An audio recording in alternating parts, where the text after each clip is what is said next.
Hi, this is Tamara from mooglyblog.com, and in this edition of Yarn Love, we're taking a closer look at Lily Sugar and Cream, which is one of my favorite cotton yarns. This yarn is so readily available in stores and, of course, on Yarnspirations.com, and it comes in so many different colorways. It is one of those yarns that is just a staple. Anytime you crochet or knit something for the kitchen, it is always a great choice. Or anytime you want that really gorgeous 100% cotton. It comes in several sizes. You can see two of them here.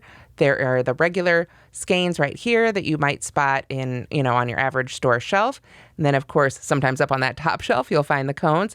Then there are also supersized balls and big balls, which are even bigger. I don't have any of those to show you today, but the yarn is all the same.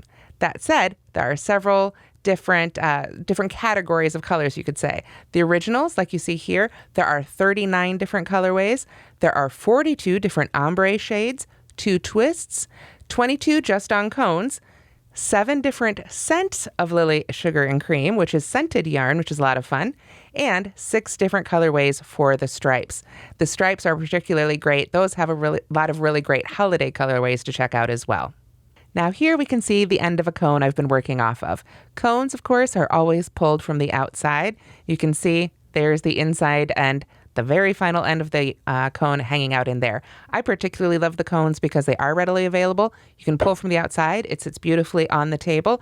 And of course, you can make a pretty darn big project with only having 2 ends left to weave in. You can see here it's got pretty good stitch definition. It is 100% cotton. So that means there's not really a whole lot of stretch to speak of, but in a project, sometimes it can stretch out, especially when you talk about things like tote bag handles. Okay, so let's take a look at the label. This is, again, just one of the standard skeins, standard sizes, I should say, the one you'll see most often in stores. So the different sizes obviously are going to have different amounts of yardage and weight, but they are all a number 4 or a medium weight yarn.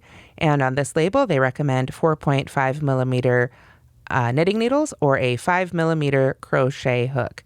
It is made in Canada from 100% USA cotton, which is wonderful. And if we turn it over here, you can see there is a die lot. If we go ahead and pull the label off here and take a look inside, see what we can discover inside, we have I was going to say recipes. We have a pattern for a dishcloth here, and it looks like it is a crochet dishcloth right there in 2 different languages. Down here, you've got your abbreviations and finally your care instructions. This one is wash in water. Again, a warm water, not a super hot water. Do not bleach, tumble dry at low heat on delicates, and don't dry clean.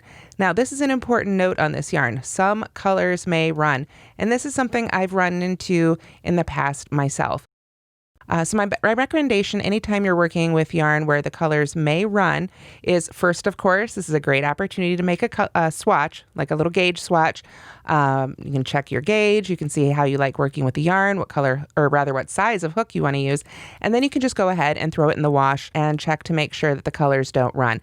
If you're going to be using 2 colors that you're worried about bleeding into each other, you can crochet them together. That's one of my favorite things to do, or I suppose knit them together too. So if you find that they do run, when you have finished your project, you'll want to go ahead and soak that in a little bit of vinegar. So that will help set the colors a little bit as well. Another tip is to use one of those color catcher sheets that you can get for your laundry, and that can help soak up any extra dye as well. Okay, so here I have the crochet swatch that I've been working up, and I've got a couple rows of single crochet, then some half double crochet, and then some double crochet. It is a little bit stiffer with the recommended hook size. A great amount of stiffness and drape though for something like a dishcloth or a washcloth. But if you wanted to do something a little looser and drapier, you could easily move up hook sizes. It does run really well across the hook.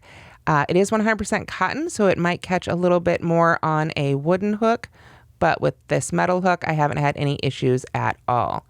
It does like to split a little bit, so if you have trouble with the splitting, I recommend making sure you find a hook that is a little bit more rounded at the tip and as well as at the edge there of the hook itself, and that will help you deal with that a little bit more as well. Otherwise, you just want to go ahead and take your time with it. Like I said, it doesn't have a lot of stretch, so you have to really let the yarn flow for each stitch here. There we go. but you can see too, it frogs really, really well. I have several finished objects made with this yarn that are now many years old, including a blanket that's about 18 years old. And while it certainly has faded a little bit, it's been washed a million times, and it has not fuzzed up with use at all.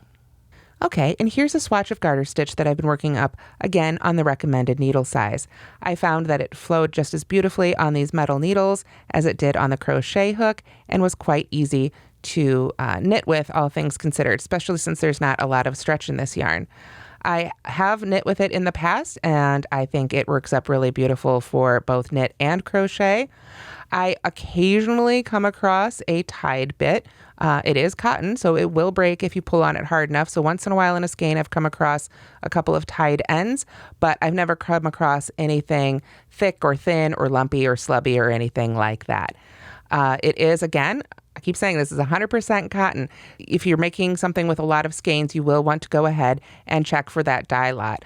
Natural fibers like that, in particular, can take the yarn a little bit differently, so you'll want to make sure that your colors are all consistent for your project. I've used Lily Sugar and Cream for lots of projects on mooglyblog.com over the years, but this pattern is on Yarnspirations.com, and it's the Loop Stitch Crochet Lawn Rug. This rug features the loop stitch, hence the name, and it really gives the great impression of a beautiful lawn, and it's going to be wonderful underfoot. I've folded it in half here so it all fits on screen. You can see it's loopy on one side and flat on the other. I used 2 cones of the Lily Sugar and Cream for this one, holding the strands of each together, so it really went quickly and doubled up on that great loop texture. Okay, so if we take another look at it in the ball here, again, different ones come in different shapes, but your most standard size here, if we look at the end, you can see the different layers of the way it's wound. This means this one is a great choice for pulling from the inside. Of course, you can also pull from the outside, whatever you prefer. It's 100% cotton, as we talked about. It doesn't really have a lot of stretch to the individual strand, but it is also nicely soft, and it does have some good squish here on the skein, and I love the way it feels in my hands as I'm working with it. And that's been a closer look at Lily Sugar and Cream. I hope you will give this yarn a try if you haven't already. I know it's been a staple of mine for years. Be sure to check out all the free knit and crochet patterns on Yarnspirations.com for this yarn, as well as on mooglyblog.com. Thanks so much for watching, and don't forget to like and subscribe.